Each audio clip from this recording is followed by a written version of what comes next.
wacan oo wanaagsan meel kastoo aad joogtaan ku soo dhawaada warka TV-ga Hilaac qodobada aad daawan doontaan waxa kamid ah Ra'iisul Wasaaraha Xukuumadda Federaalka Soomaaliya ayaa waxa uu kulan la qaatay saraakiisha ammaanka oo kala hadlay sugidda ammaanka doorashooyinka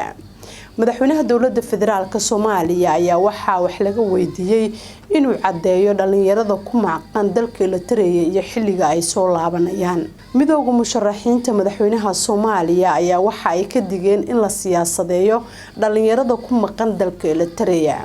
madaxweynaha maamulka Hirshabelle ayaa waxa uu kulan la qaatay madaxweynihii hore ee Soomaaliya Sheekh Shariif Sheekh Axmed madaxweynaha maamulka Jubbaland ayaa waxa uu la kulmay wakiilada caalamka ka jooga Soomaaliya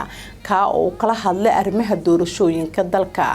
guud ahaan warka TV-ga Hilaac waa naga inta